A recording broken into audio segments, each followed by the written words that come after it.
So, the purpose of this interview is to document the experience of a soldier in the Korean War era from July 2nd, 1953 to July 5th, 1956. Our themes for this interview will include life before Korean War in the Bangor, Maine area, Swedish family life, military training, job and radar training, and continued military service. This interview is being recorded for the Veterans Oral History Project with John Wedin, a former member of the Army. I am the interviewer. My name is Izzy Bouchard. My partner in this project is LeClair. Also in this room listening to us today is Journalism Instructor Jeffrey Hope. Patrik Orcutt is shooting a video for our interview. We are also joined by students Kristen Ackley, Nathan Allgood, Brianna Byers, Christopher Brownell, Keon Butler, Nathan Cram, David Furtado, Zachary Hewins, and Patrik Orcutt. The date is March 27th, 2017. We are at the New England School of Communications at Husson University. Mr. Wedin, thank you for doing this interview. Would you please state your name, date of birth, and where you are from? John Wedin, date of birth is April 9, 1933, and I'm from Brewer. All right. So I'm going to ask you a few questions about your life before the war. Mm-hmm. So where were you living at the time before you enlisted? I'm from Brewer, and right after high school I went to community college, which was then called Maine Vocational Technical Institute in South Portland. I attended the 2-year program, and then of course after that the draft was in, so I had a choice of my residence was still Brewer, but as a student that's where I went to school in South Portland, and I went in military service in South Portland because my draft status was transferred there from Bangor to South Portland. So did you enlist or did you get drafted? Good question. My father, I was ready to be drafted, really. The difference being drafted is that you serve 2 years in the Army when you're drafted, and if you join, the minimum is 3 years. So I thought, well, I was somewhat patriotic, but not so that I would join. I'll confess that. And I think the very weekend I went home to say goodbye to my folks, and my father said, my father's an immigrant, I'm a son of immigrants. My father said, well, I served the King's Army in Sweden and I hated it. Now I'm asking you, you're my only son, would you join the Army and serve an extra year, because this is my and your new country? And I said, no problem. I was 19 years old, what's a year, really? So I joined. If you didn't enlist, what do you think that you would be doing instead? Was there like a dream job that you had? Yeah, after 2 years I studied industrial electricity, and I probably would have ended up going to work for a company in Mansfield, Ohio, which was a division of Bell Electric at that time. So after you enlisted, what branch did you actually enlist in? The Army. And that was a 3-year enlistment? How long? Yes, 3 years. Yep. What was your life like before you joined the war here in Brewer? Well, once I got a Brewer High School in '51. Really, rather a typical 18-year-old. Didn't know what I was going to do, really, and I went to work that summer in the paper mill in South Brewer, where my uncle and my father and my mother and my sister and my cousins and aunts all worked. The mill was like a second family in a small New England town like Brewer. Let's face, the mill was a very enterprising place. 700 odd people worked there, and it's just the part of Brewer I grew up in was in South Brewer, really, strictly blue collar community. And we had French, we had Polish, we had Swedes, we had all kinds of nationalities working there. And most of the people that work in the mill, once they started, they spend the rest of their life there.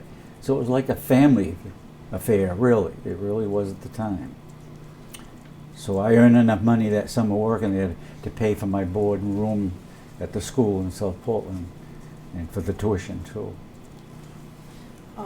Were many people around the Brewer area enlisting, or were they being drafted into the war? I would say both. I don't know what the total is, to tell you the truth, really, but they went in because at that time, if I ever come home on furlough to see an classmate or anything like that, there's a good chance I wouldn't find him, he or her, or in the military, really. Every family had somebody in the military then. You had no other choice, really, unless you didn't pass the physical. So. Did you enlist with any of your friends? Did you know anyone? No, I didn't. No, I enlisted with a bunch of guys from Westbrook and South Portland and Portland, and none of my classmates. A lot of my classmates at the Southern Maine Vocational Technical Institute then were ex-GIs from World War II and Korea as well. So I was probably the only one in my class, really, that was going to be drafted, really. Do you believe it was expected for young men around this time to enlist? I think so, yep. Mm-hmm. Very patriotic. I think so. I mean, I came from South Brewer, and at that time it was not unusual to have 4 or 5 in the family. Families were big then, really. And most people, I did not have a brother, so most people had an older brother or maybe even a younger brother was in the military, so it became like a family situation. And sometimes the father had been in the military in World War II. Almost like a tradition. Yeah, surely, yeah. Mm-hmm. Do you believe that people look down on people who are drafted rather than enlisting? I don't think so, really. No, I don't think so, no. In hindsight, do you feel like you were exposed to any propaganda against communism? Yes. What were your personal feelings about communism in the early 1950s? Well, I was I could say I had no political leanings really one way or the other. I was probably a bit conservative, as my father was. But no, really. When I went in, I remember there's questionnaires, obviously, really. And one of the questionnaires was, were you or any member of your family a member of the Abraham Lincoln Brigade? And I thought, well, what the hell is the Abraham Lincoln Brigade, really? And what it was a brigade of Americans who really went to Spain during the Spanish Civil War, who were working for Republicans, that they wanted a Republican of Spain. And so a lot of Americans felt that way. And of course the Republicans in Spain were really communist dominated, really. But it was better for the people, I thought, a little I knew about it, that it would be a better situation. And many Americans went. So evidently it was a bad mark, and if you were. And I had written on it, I didn't say yes or no, I said, I don't know. And they questioned me later on that, and I thought, it's kind of ridiculous, but anyway, yeah. You know, the Cold War was getting pretty warm then, let's face it, so the word communist was, wow, you know, it was something else. Was there any particular propaganda or anything that you think that really stuck out to you the most out of anything concerning communism? Yes, as soon as you join the military, and once you get out of a technical school, you get into a unit. And like every Saturday, if we didn't march in a parade or some other type of physical thing during a regular work week, why we'd have an I&E talk, and that's called Information and Education. And it was 50% propaganda. It really was. It really was. A lot of flag waving, naturally, you know, and they told you about the evils of communism and a lot of other evils that young men get involved with when they're, you know, in town, drinking and etc. So yeah, it was. I think of it, a good amount was 50%. All right. So now we're going to move on to your family life. Mm-hmm. And I know that you said your family was from Sweden. My father and mother, yeah, they came to this country. My father came in 23, and my mother came a few years before that, I believe. So what did your parents think of the war, the Korean War itself as a whole, besides you enlisting? Not very much, really, to tell you the truth. Not really. My mother didn't know a thing about it, really, and I remember my mother and father talking about it one time, and I said, you know, and at that time my mother was worried about going in the military, really, and my father wasn't worried about me going in the military because he wanted me to join. So not really. My mother was not politically. My older sister didn't have a clue where Korea was even. I don't think really. And the fact that I was going away in the military might have pleased her certain times. Now we're just going to probably move right on to your training. So where did you go for basic training in the Army? We left South Portland by bus and went to Fort Devens, Mass. Is where all you go to a reception center, and that's where you get your uniforms and shorts and take various tests, and then from there we take basic training, depending on what you take for tests. And where I had electrical training, why I scored well in that area, so I would go in the Signal Corps. And the basic training for the Signal Corps was in Camp Gordon, Georgia. And how long did you train there for? Basic training for the Signal Corps was only 8 weeks.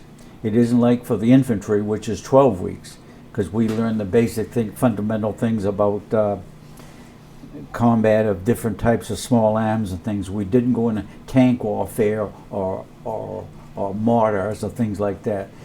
The largest weapon I used was an air-cooled 30 caliber machine gun. So where the Signal Corps was a sort of a specialized organization, we didn't get as much infantry training as the infantry people would, or the artillery as well. Yep. What was the morale of your platoon and your drill sergeants? I'll fill it in a little bit, really. Because I went in the service in July, we left by train from Boston. And I would say probably 90% of the people in the train were all recent college graduates within weeks, or like myself, a 2-year graduate, really. So that I was a little bit different than other groups going in the Miller time. So that whole train, we went right to Camp Gordon, Georgia, by bus towards the end. So that was I think we were a little bit different, really. In our training at Camp Gordon, we had. Our drill instructors were just recently came from Korea, so they're pretty tough. They were all white. They were all from the South. We were all white, and we were from the North, and we were college graduates. So as far as they're concerned, why, we were Yankees, and we were college graduates, and they're pretty tough on us, I would say. But the company, I think, did very, very well. Really, I really do. Did your drill sergeants tell you any of their stories about Korea? Well, every day, yeah. Did they try and scare you? Oh, absolutely, absolutely, yeah, yeah. Did any particular... Well, just pay attention to me. If you don't, you're going to die. If you get out stupid and don't learn how to clean your weapons right and it jams when it gets cold or hot or dirty, you're going to die. Things of this nature, really. It's pretty scary. No one well, wants to be hearing that. They were right in that regard, really, yeah. So, your MOS, what was your MOS, your job? It was radar repair, to what it was. So after basic training, we went to different schools. Some of us stayed at Camp Gordon. The people that became like linemen, working on the lines and things, they went to line school there. And I qualified to go to radar repair school, which was back in New Jersey. That's where I went. Others went to other areas, maybe a teletype operation. They went to someplace in Indiana. Do you remember the camp name in New Jersey that you attended? Fort Monmouth. Fort Monmouth. Mm-hmm. How long did you study there? 10 months. 10 months. 10 months, yeah. Yep. Each week we studied a different radar set, really. Yep. Was radar your first pick for MOS, or was there anything that you truly They wanted? pick it for you, really. So, Yeah, they pick it for you, really. luck of the draw. Yeah, yeah. So, did you have a security clearance for that Yeah. MOS? Mm-hmm. Yep. How was that conducted back in the 1950s? Well, it took a little bit longer for me because both my parents weren't native born. It took a little bit longer for me, I understand, but that's about what it was, really. And depending on the type of radar set you worked on, the job had to do with the level of security, really. There's 4 different levels. What level did you reach? Secret. Yep. Is that the very top? No, there's one more. Yep. So you reached level 3. Yep. Mm-hmm. Was that a very, very long process? Of getting a clearance? Yes. I recall, I don't think so. Not really. No. was there any specific tests that you had to take to reach secret security level? I don't think so. You know, I think it would have been rather automatic for me in a way, except my parents not being native born were a little different then, really. So no, I don't think it was a lengthy process, as I recall, really. Yeah. So with radar, what was your specific duty with working with radar? Well, everybody here knows what radar is, really, but it was something that was really invented by a British scientist accidentally when Germany decided they'd invade Poland in 1939. Why the British had a treaty with Poland that said we'll guarantee your security, so Great Britain and Germany went to war right away. And then by then, Germans were Hitler had already planned that he was going to invade Great Britain anyway if they weren't going to agree to his world terms. And it was just accidentally that the Germans sent over a dirigible just up and down the British coast just to check and photograph different things just before the war started. And a British scientist noticed that when this dirigible was flying is that local commercial radio station would lose the signal for short periods of time. So that's when this British scientist, his name was Watts, decided, hey, what's happening here with these signals? They're blanked out, but they aren't coming back. So he did some research himself. So it started then, and it was developed too by a company in Massachusetts, Raytheon as well. So between the British and Americans, they developed real well and becomes the weapon for airplanes, ships, submarines, everything else. In fact, the Japanese never could, as clever as they were, could never master a real good high-velocity radar, really. So to go off on that, how do you believe radar actually helped the U.S. forces during the Korean War? Well, the different radar sets that were used, we had them in aircraft. So the F-86 Air Force fighter in the Air Force had radar, and later on radar-controlled guns, in fact. And they were used by one of the sets I worked on. I never heard the word computer, and it was a set that was so secret then that the handbooks, we had to go to school at night because at the time they couldn't get enough radar repairmen enough, so they had 3 shifts. And one of the sets we worked on was one that operated a computer. And it was operated from a trailer built by Sperry Gyroscope Company in Long Island, I believe. And what it did is the Chinese were very good in Korea using mortars. And they work so well because North Korea is just a series of sharp hills like this. And they were very good at sending 120 millimeter or 80 millimeter shells right over from point B here, right over to an American position or United Nations position, really. So this engineer from Sperry Gyroscope engineered that he could set this radar setup and have the antenna send information about azimuth and ranging to a computer, and it would be tracked with a stylus type thing here to pick up the second shell fired from this mortar and track and then extrapolate where it went from by the parabola. So it went from there to the computer to an artillery officer who they fired right away after the second shot. It was quite an invention, really. Yeah, it's truly amazing. And Chinese were just dumbfounded them. And so when they used to fire some towards the end of it, they were firing mortars right from the man kneeling like this, and it was strapped to his back with a base plate to the ground.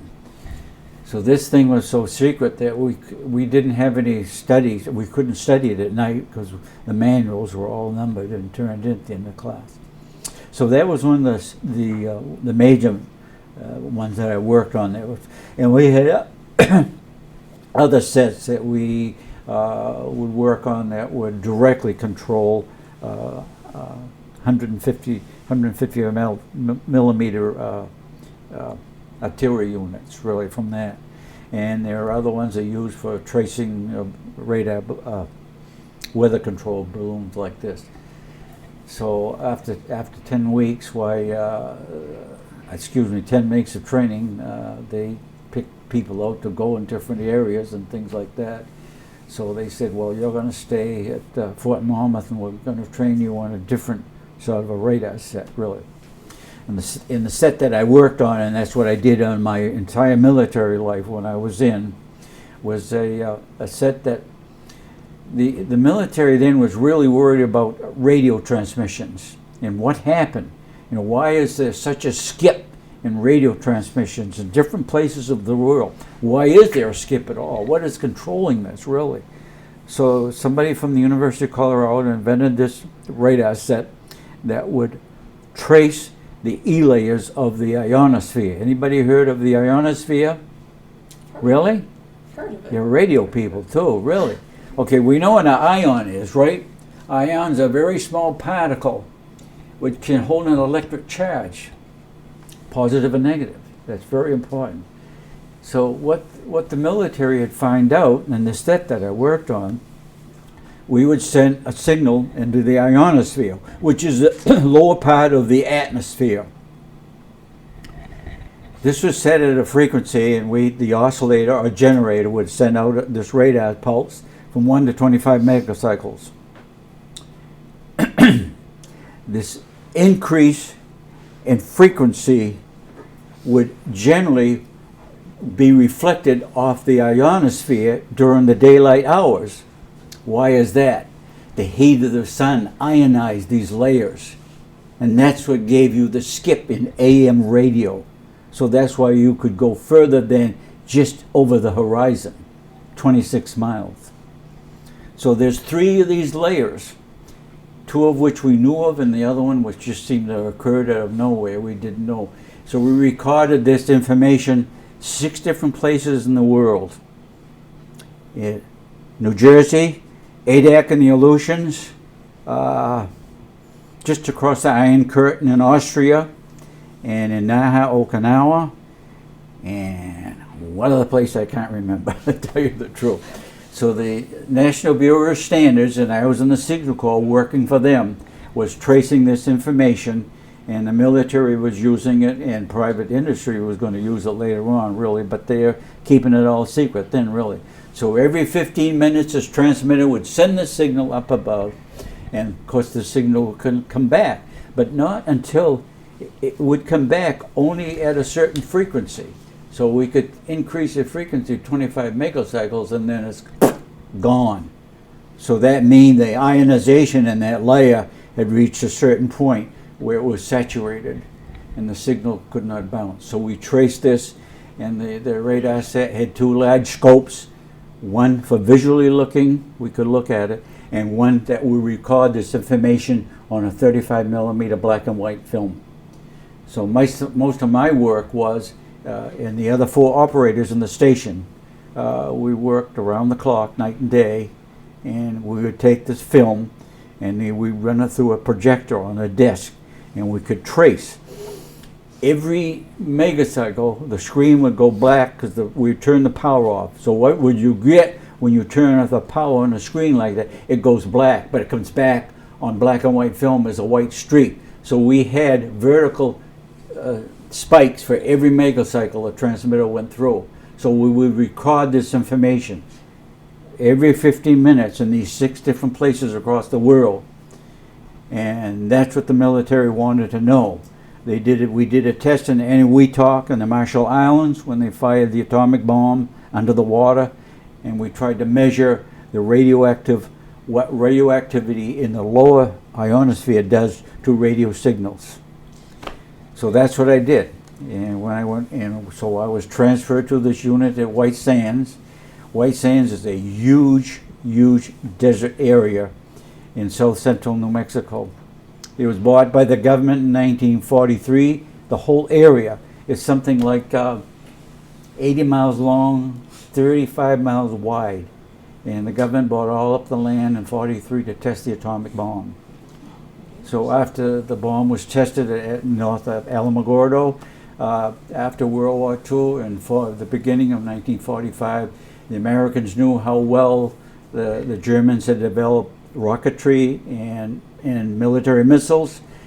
So the Russians knew it as well. So here's Americans coming from the west and the Russians coming from the east, and they knew, and we wanted to capture these German scientists. So the batch of German scientists we got were very, very good in telemetry, the control of a missile. The ones the Russians got were very good at propulsion. So that's why they got something up in the atmosphere, the Sputnik, before we did. So with all this information being gathered by all the radar, what did the U.S. really use this information for? They never would tell us, of course, really. I worked for the National Bureau of Standards. I really worked for a civilian group on the base, and all the film that we would get, we'd give to them, and it would go to the University of Colorado, who was centralizing it. And they never told us what they did with it. That's the way the military works, you see. Yep. Yep. So you obviously have a great deal of knowledge on radar. Would you say that the military gave you all of your knowledge and experience on radar? Oh yes, oh, for sure. Yeah. I didn't have a clue what it was really. I had studied electricity, but radar wasn't used in any industrial use whatsoever, really, that I knew of. And I know radar wasn't invented during the Korean War, but do you feel that the Korean War helped advance radar? Always. Wars always do. They advance medical research and everything else, really, because the money is there and you can spend it in any amount to get results. What would you say was the biggest improvement of radar from the Korean War era, if there could be any? I would say for fire control of missiles. It helped advance? Oh yes, yes. That's just why we can shoot missiles from a submarine. We can control them. And that was all because of the Korean War? Was there all because of radar research? Yeah.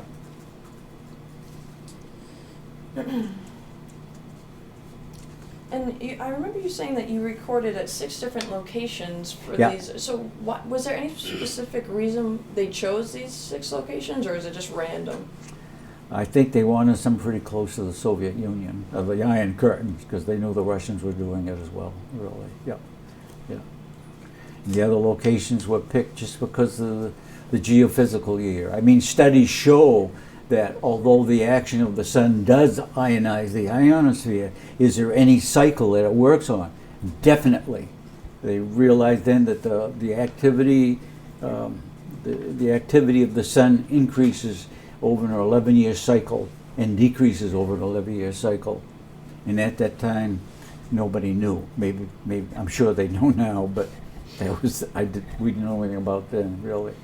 So how long did you work with radar, and where were you stationed? Yeah, I got out of school in probably 54, so I worked 2 years at White Sands, really. So after the radar school, that's the only job I had in the Army, and that was the only location where I worked. So you didn't travel to any other duty stations for your entire enlistment? Not after going to New Mexico. No, I didn't. No. I first tried to go overseas.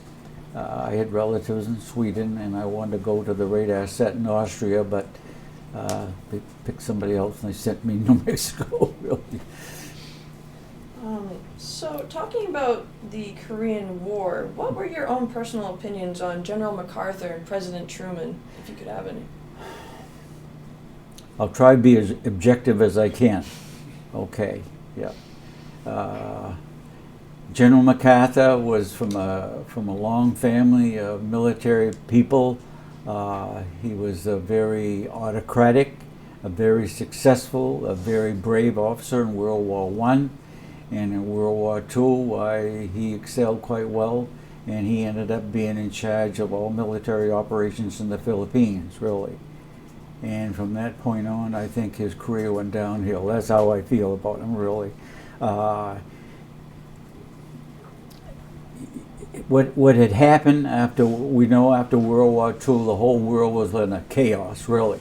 The British Empire was gone practically. We destroyed the Japanese Empire. We destroyed the German Empire. So empires were like gonzo. And the new countries that were there before said, hey, I don't want the British back, I don't want the Germans back, and I certainly don't want the Japanese back. We want our own country. So the world was in a chaotic state. So where General Macarthur was in the Pacific, the Chief of Staff, General Marshall then said he should stay there and then make him military governor of Japan. And he really was a military governor of Japan. He made all decisions for them, and he really, he was a savior for the Japanese people. And when he left, when he was fired by President Truman, when he left, the people cried, the Japanese did, because he restored the emperor. Most Americans wanted the Japanese emperor hanged after World War II. He said no, the Japanese people want him. So he did well. He established the Japanese government. They had a constitution, they had labor unions, and they became a democratic process. He could make those political decisions, but then when the Korean War started, then he became a military person in Korea, I feel, and he made political decisions which later cost him his job. He was sacked by President Truman. Yes, he was. Mm-hmm. And during the time of the Korean War, how did the majority of soldiers you knew feel about the Korean War? The ones that I was with, they're kind of ambiguous about it. Really, most of the fellows that joined, or even the draftees, thought, well, yeah, it's some of them didn't even know where Korea was until they got there. Sometimes, most of them were kind of against the whole idea, I think, really. I think that's what it was, really. Some of them were there, like myself, because the society then deserved it. It was the thing for us to do, right? In my case, my father, really. And if I had been drafted, I had probably felt that way too. So I can't wait to get out, type thing. So what would you say was the most essential item for a soldier during the Korean War to have on their person? Most essential item? Yeah, most essential item. Was there anything that you really felt like you always needed to have at all times? I guess your ID, your identification, your tags. Well, This just says who you are, really. That's pretty essential. I think so, yeah. Now that you mention it, I would say if you lose those, you're in deep trouble. You're no man. That's right. So did you have mail call every week? Yeah, we had mail every day or so, really. Our radar state at White Sands were like 10 miles out in the desert. So we went to work from the barracks that we stayed in out in the desert in jeeps, really. Two of the 6 people I worked with lived off base in Las Cruces in Mexico. They were married. And the rest of us 4 lived in the barracks inside, really. And it was sort of a non-military organization. I was in a technical service unit. And everybody in that barracks worked in some secret process. And we were told, definitely, we just don't talk about our jobs with our friends or whatever, not even our co-workers. Would you say that your barracks life was different than most soldiers? Yes, very lax. We wore uniforms, but that's about it, really. There was a first sergeant in charge of the barracks, but it was a technical service unit.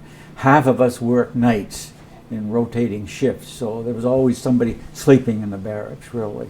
So we didn't have this constant military thing of, fix your footlocker up, ready for inspection. We very rarely had inspection. We had no weapons there at all, really. So while your time at this barracks, what was your rank at the time? I went in as specialist 3rd, and then I became I ended up a 2nd class specialist. It's like an E6 grade. E6 or E7. E6, I think, yep. And since you are now living in the South, what would you say was the biggest difference from moving from, Fort Monmouth? Yep. Down to New Mexico? Yep. Yeah. What was the biggest difference from changing from basic training and traveling now? Well, all the difference in the world, really. Like I said, basic training, they know every minute where you are. In this case here, we were treated more like civilians in certain respect, really. We had to have rifle practice every 6 months, no matter where you go for that, which I rather enjoyed. I like rifles. I went deer hunting with my father. But outside of that, we would have an occasional inspection too, which we almost invariably would fail, tell you the truth, really. So, yeah, it was very loosely run organization, tell you the truth, really.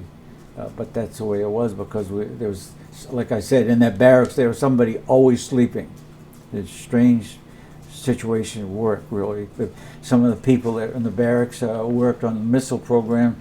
Back then, I would say at least every week we had a major explosion at the proving grounds, really. An explosion? Explosions, fires, yep. The fire station was right across from us. They had fire every day. America was learning how to operate and manufacture and operate missiles, guided missiles, anti-aircraft missiles, artillery-type missiles, and other types. And the Navy was involved and the Army was involved. They both had missile programs. And we had lots of German scientists working there, trying to tell them how to do it, really. One day I remember the unit next to me, the building just blew up in 1,000 pieces, really. And it was a private company, Douglas Aircraft, that used to make airplanes for years and years. And they were developing engines, and they used liquid oxygen, and they used alcohol. You know, they were using dangerous fuels, and they really were experimenting, and sometimes experiments didn't work. So that's kind of unusual. That is quite bizarre. But my job, I wasn't have anything to do with the missile programs, though. But the people in the barracks, they were involved with it, really. Yeah. Was this a common mishap, like these explosions, and were these? Yes. It Yeah. was common every day kind of Oh, thing? yes, yeah. Jeez. They had a big dump on the base, and the dump was full of blown missile parts. Did Yeah. anyone ever get hurt from these explosions? I'm sure they did. I'm sure they did, but I don't know of it. Oh, yes. Yep. Yep. So, The civilians next door to us in this building were all killed. The people who worked for Douglas Aircraft. Yep. that's horrible. Mm-hmm. Moving on from this, what would you say was your most accomplishing moment while in the Army? Learning to work with others, all kinds of different people, and learning what teamwork really was. That's one thing the military teaches you. When you first go in, they teach you to march, you know. Your left, your right, your left, your right. You're saying, what the hell do these people want? Don't they know I know my left, my right foot? But it's a mental thing. They want you to listen to the commands, listen to the man. Work as a unit. You all wear the same haircut. You all wear the same clothes. Don't think about you as one. Think of the unit as one. So I learned that, and I retained a little bit of that. Because when we're 18 and 19 years old, we're all rebels in a certain way, right? We don't like to be told what to do. And it's different when you get in the military. So is there anything that really stuck out from your military service that you believe transferred over to your civilian life? Well, certain things were wrong in the military. I could see that. One thing right away that disturbed me greatly in basic training is we trained as a company, and we would go out and we get to know each other. We were alphabetical, right? So my name begins with a W.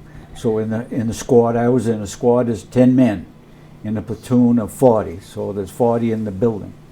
And I just so happened that the last names of people with W frequently can be Jewish. So here I was, I had a Weinberg on one side of me, and a Weinstein, and another Weinstein, and I forget, Weintraub was down there, and here's Wedin, the Swedish guy, together. So calling out, before we got out of basic training, the first sergeant's calling out these names. All right, all you Jews are going to get the part of the weekend off. He was discouraged because somebody was going to get time off. You know, these are Southern white leaders.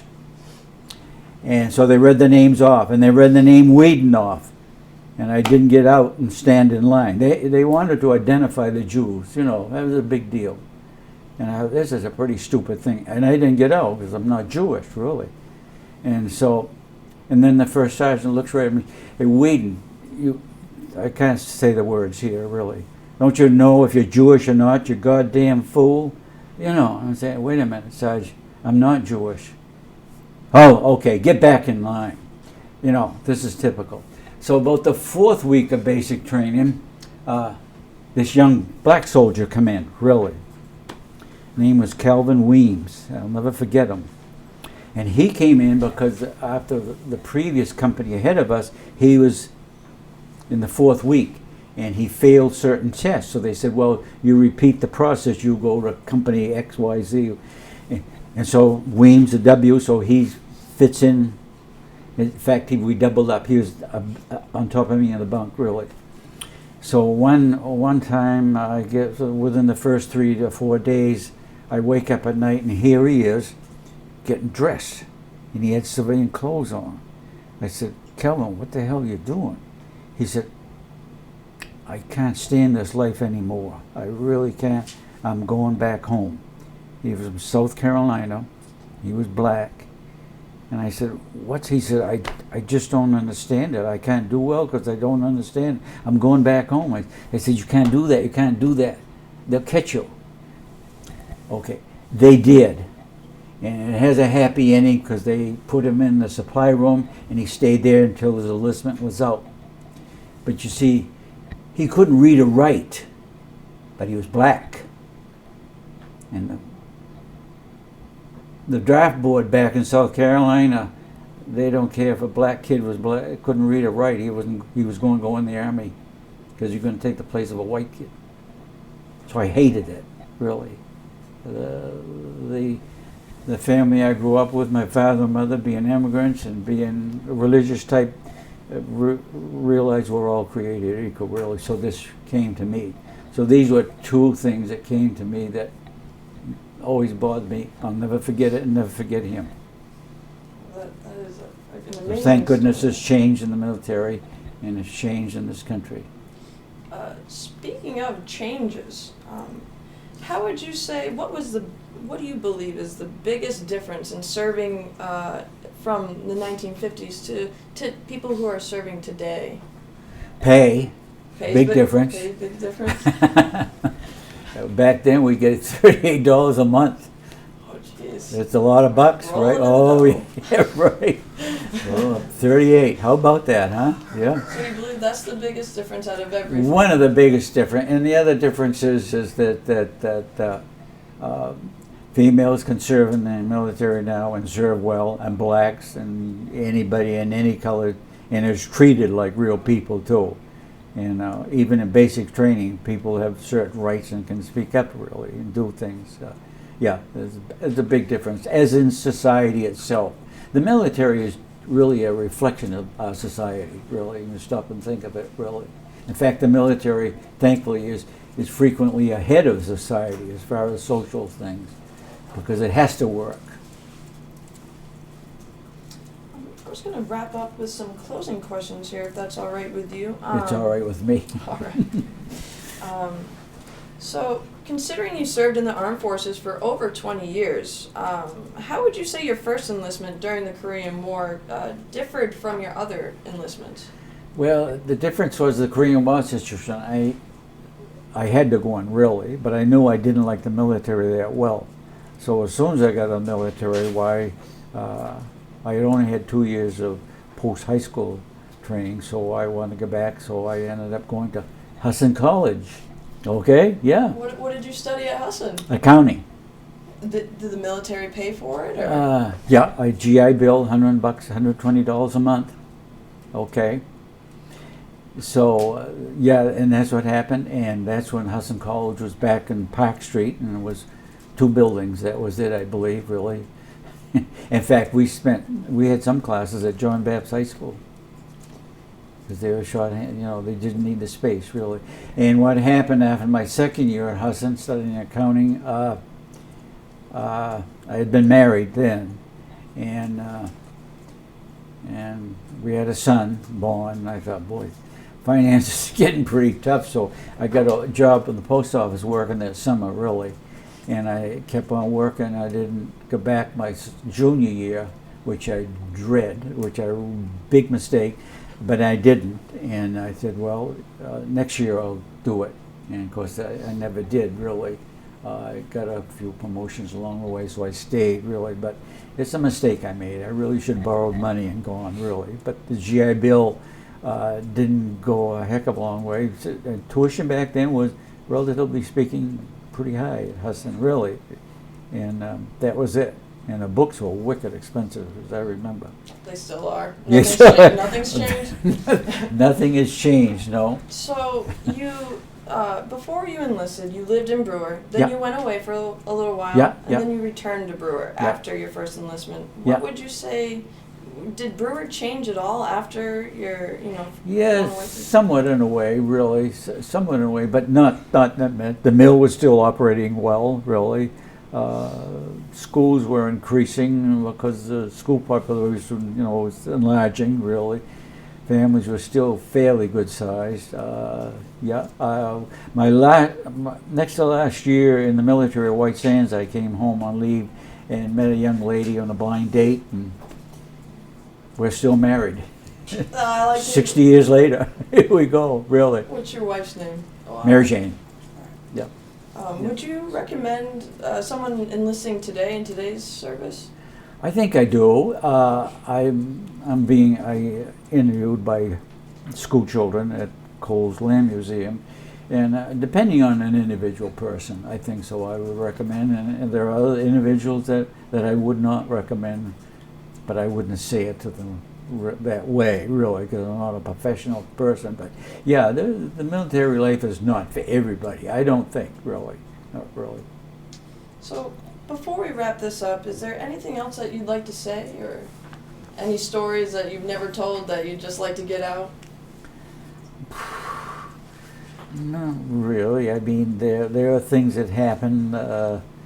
Things that happen during basic training was bad. I was in a two-man unit where we had a 30 caliber machine gun, really, and I forget, gunner's mate, whatever we called each other, really, we had to break the machine gun down, and we went out on a bivouac where we would go out in the boondocks in Georgia and stay for a week and fire all the weapons that you're qualified to fire on. And 26 miles with a full pack is a lot in July in Georgia. And this mate that I had that day going out, they'd fly little airplanes over on top of you and drop bags of flour, so those are bombs, you got to get out of the way. And it was hot, beastly hot that day. And I noticed this kid's fatigues, it's so hot down there that you get this white stripe under your arms from the salt in your system. If you didn't take the salt tablets, you weren't going to last a couple of days. And he didn't, apparently. He was a little bit overweight, really. Turnpin, his name was, from Endicott, New York. Nice kid, and he kept stumbling and falling, and he had the mechanism too. I said, Jesus, don't get sand in there. And about the third time he fell, I had double the time to get him up, and the first sergeant come by in a Jeep and said, hey, Wedin, get that SOB up off the ground. I said, I can't. He's not feeling right. Oh, I said, look at him. And his face was white then. It wasn't sweating at all. So they took him in the base, taking their time, really, and they put him in a tub of ice cubes, and he died of shock. And I thought, what the hell sort of an army is this that they treat the people like this, that were all fakers, I remember that. Yep. I'm so sorry to hear that. Military service is not democratic. Armies cannot be democratic, or they wouldn't work, really. Yep, I remember that. Yep. Well, John, I really thank you for your service, and Oh, thank you for you're welcome. conducting this interview with me. I really appreciate it. You're welcome. Thank you so very much. Very good.